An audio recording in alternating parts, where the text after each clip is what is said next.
डोंगरे जी महाराज आगे तत्वात रामायण में कहते हैं कि महाराज दशरथ सुमित्रा के महल में पधारे और सुमित्रा ने पूछा, महारानी तुम्हारी क्या इच्छा है? गुरुदेव की आज्ञा से मैं आया हूँ, तो मेरी इच्छा मैं पूर्ण करूँगा। सरगबड़ा होने के कारण बात तो सुमित्रा का स्वभाव बहुत ही सरल हो गया था।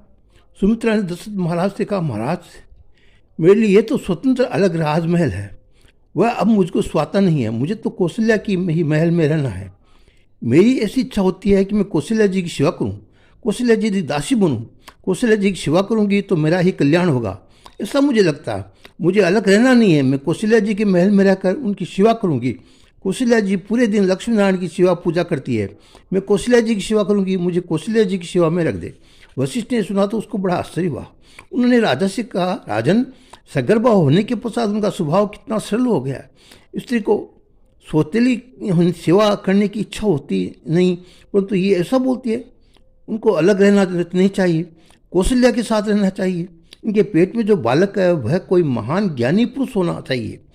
उससे सुमित्रा का स्वभाव बहुत सरल गया है, इसका मन शुद्ध हो गया है। कौशल्या के पेट में परमात्मा पधारे, तब से माता जी पूरे दिन ध्यान करती रहती है, जप करती रहती है। दशरथ महाराज को वशिष्ठ की आज्ञा हुई, ये कौशल्या के महल में आए। महाराज पधारे तो उस समय माता जी ध्यान में बैठी हुई थी। कौशल्या जी को हवा जान खाने की इच्छा होती नहीं थी, बोलने की इच्छा होती नहीं थी, कोई मिलने आए हुए तनिक भी अच्छा लगता नहीं था। पूरे दिन ध्यान करना ही सोचता था। श्री राम जी का ध्यान स्मरण में करने में कौशल्या तन्मय हो गई थी। कौशल्या महान योगिनी तथा परम आश्रम में विराजी हुई थी। बाईं जांघ के ऊपर दाहिना पग था और दाहिनी जांघ के ऊपर बायां पैर रखा हुआ था। माथे पर बाल खुले हुए थे, दृष्टि की नाक अग्रभाग पर स्थित थी और दोनों आंखों से मध्य ललाट में तेजोमय ब्रह्म परमात्मा श्री राम का ध्यान करती थी। नासिका के अग्रभाग पर नजर रखने से मन की चंचलता बढ़ घटती है। नाक के अग्रभाग पर दृष्टि रखने से मन में स्थिर आता है। नाक का अग्रभाव अर्थात तुम्हारा नाक का अग्रभाव हो, दूसरे किसी का नाक मत देखना। आपकी नासिका के अग्रभाव में दृष्टि स्थिर करो। आंखें चंचल होती है, इसलिए मन को भी चंचल होना पड़ता है। आंख स्थिर होती है तो ही मन स्थिर होता है। कौशल्या ध्यान में इतनी तन्मय थी कि दशरथ महाराज पधारे, कौशल्या को खबर ही न पड़ी। दशरथ महाराज ने पूछा, महारानी तुम्हारी क्या इच्छा है, तुम सुनो। कौन दासी ने सावधान करने हुए कहा कि महारानी जी महाराज पधारे। कौशल्या जी तो तब तक कुछ होश आया। दशरथ महाराज ने कहा, गुरुदेव की आज्ञा से आया हूँ, तुम्हारी क्या इच्छा है, तुम्हारी इच्छा मैं पूर्ण करूँ। कौशल्या जी ने कहा, इस समय मुझे कोई इच्छा नहीं है, सुख भोगने की इच्छा ही महादुख है। इस जीव को जब तक शरीर इंद्रियों का कोई भी सुख भोगने की इच्छा है तब तक दुख का अंत आता नहीं है। सुख मिले तो उसे विवेक भोगना, वासना के अधीन होकर सुख भोगोगे तो मन बिगड़ेगा। मन में वासना जागी और मन से सुख भोगे तो उसका पतन हो जाता है।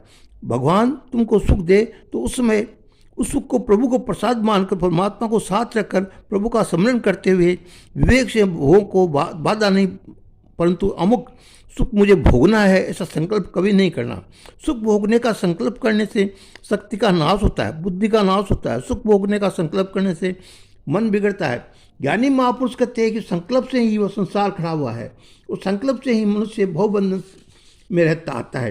रेशम का कीड़ा स्वयं के अंग में से ही द्रव्य का स्राव करके स्वयं के आसपास जाला बना लेता है और इस प्रकार स्वयं ही उसमें वेष्टित हो जाता है। उसी प्रकार मनुष्य मन ही के अनेक प्रकार के संकल्पों से वासना जाल बनाकर भवबंधन में पड़ जाता है, मनुष्य को जन्म मरण के चक्कर में डाल देता है। इसलिए वेदांत कहता है कि मन को संकल्प रहित बनाओ तो शांति मिलेगी, परंतु मन को संकल्प रहित करना बहुत कठिन है। मन संकल्प बिना रह सकता नहीं। इसलिए वैष्णव आचार्य चाहिए कहते हैं कि संकल्प करना हो तो भगवत संकल्प करो, ऐसा करने से मन सुधरता है। शुभ संकल्प भगवान पूर्ण करते हैं, लौकिक संकल्प से मन बिगड़ता है। कोई सुख भोगने का संकल्प करना नहीं। सुख भोगने की इच्छा वासनाओं का कारण बनती है, वासना पुनर्जन्म का कारण बन जाती है। इच्छा भक्ति में विघ्न करती है। मन के साथ ही निश्चय करो कि अब मुझे कोई सुख भोगने की इच्छा है ही नहीं। आनंद स्वरूप से राम तो मेरे हृदय में है, मुझे आनंद मिल चुका है। संसार का कोई सुख अब मुझे दिखता नहीं है। मैं चारों ओर श्री राम को देखता हूँ, श्री राम को बसता हूँ, श्री राम का स्मरण करता हूँ। श्री कौशल्या जी घर में श्री राम रमते हैं। कौशल्या जी विश्व में सर्वत्र श्री राम का दर्शन करती है। सब में श्री राम का दर्शन करते करते अच्छे तन्मयता में कौशल्या जी का स्वयं के अंदर श्री राम दिखते हैं। कौशल्या जी ने दशरथ महाराज से कहा, आनंद स्वरूप श्री राम तो मेरे हृदय में है, मुझे अब कोई सुख भोगना नहीं है। मुझे अब बोलने की इच्छा होती नहीं है, मुझे कोई इच्छा ही शेष नहीं है। मैं श्री राम स्वरूप ही हूँ, आनंद स्वरूप हूँ। वशिष्ठ ऋषि ने कहा है, राजन कौशल्या तो वेदांत का सिद्धांत बोलती है, वह बहुत सुंदर बोलती है, भविष्य बहुत सुंदर दिखता है। गुरुदेव ने उनके आशीर्वाद दिए। माता कौशल्या के अंदर विराजे हुए परमात्मा की देवता गंधर्व स्तुति करते हैं। हे भगवान, आपके चरणों में प्रीति रखने वाले भक्त को आपको लक्ष्मी के से भी अधिक प्यारे हैं, इसलिए तो संसार असार को समझने वाले भक्त आपकी भक्ति की ही इच्छा करते हैं। भक्ति को ये ज्ञान है कि भव रोग के लिए आपकी भक्ति ही एकमात्र औषधि है। आपके चरणों का ही जो आश्रय लेता है, आपकी सेवा करता है, वह अनायास ही संसार सागर से तर जाता है। ज्ञान का मिथ्या अभिमान रखकर जो आपके विमुख बनता है, वो तो संसार में भटकता है। ज्ञानी यदि प्रभु प्रेमी में न हो तो ऐसे ज्ञानी का पतन हो जाता है। ज्ञानी पुरुष मिलते हैं, परंतु परमात्मा के साथ प्रेम करने वाले जल्दी नहीं मिलते। ज्ञानी प्रभु प्रेमी हो तो ही उसका ज्ञान सफल होता है। ज्ञानी पुरुषों का पतन होता हुआ सफर देखा गया। आप सबको अब शीघ्र ही प्रकट होना है। यह भूमि भाग्यशाली है कि आपके मंगलमय चरणार बिंदुओं का स्पर्श इसको प्राप्त होगा। देवताओं ने माताओं की उदर में विराजे हुए परमात्मा की अनेक प्रकार से स्तुति की। माता जी को आश्वासन दिया गया कि अब परमात्मा शीघ्र प्रकट होने वाले हैं। परम आनंद छा गया। 9 मास परिपूर्ण हुआ। परमात्मा के प्रकटने का समय हो गया। परम पवित्र चैत्र मास शुक्ल पक्ष अष्टमी तिथि, रात्रि के समय महाराज दशरथ पलंग पर पड़े हुए थे। अष्टमी की उत्तर रात्रि और नवमी का प्रातःकाल ब्रह्म मुहूर्त का समय था। उस समय महाराज दशरथ को नींद में एक सुंदर स्वप्न देख पड़ा। स्वप्न में से जगकर महाराज विचार करने लगे, आज का यह स्वप्न तो बहुत ही सुंदर है। इस स्वप्न का मुझे क्या फल मिलेगा? उस स्वप्न का फल जानने के लिए महाराज अति प्रसन्न मन से वशिष्ठ ऋषि के आश्रम में गए।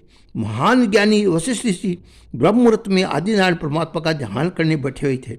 दशरथ महाराज ने गुरुदेव को साष्टांग प्रणाम करके क्षमा मांगी। कहा, गुरुदेव, मैं आपके ध्यान में विक्षेप करना आया हूँ, क्षमा करना। आज मैंने एक स्वप्न देखा। स्वप्न में मैंने देखा कि मैंने सरयू में स्नान किया। स्नान करने के पश्चात अपने महल में लक्ष्मी नारायण की सेवा में बैठा हूँ। दूध, घी, मधुर, सकरा इत्यादि पंचामृत से परमात्मा नारायण में अभिषेक कर रहा हूँ। आप वेद मंत्रों का उच्चारण कर रहे हैं। अभिषेक के पश्चात मैंने परमात्मा का सुंदर श्रृंगार किया है। ठाकुर जी की पुष्पमाला लगाई है, ठाकुर जी को तिलक किया है, नैवेद्य रखा है और ठाकुर जी की आरती उतारी है। जिस दिन तुम अपने ठाकुर जी की सेवा स्वप्न में करो, स्वप्न में भगवान की आरती उतारो, तो मानना कि तुम्हारा भाग्य अभुदय होने वाला है। वशिष्ठ ऋषि ने राजा को धन्यवाद दिया और कहा कि राजन, अति भाग्यशाली हो, ऐसा स्वप्न दिखाई देता है तो वह स्वप्न बहुत ही सुंदर है। डोंगर जी महाराज कहते हैं, इसके आगे की कथा मैं आपको बताऊं। जय श्री राम।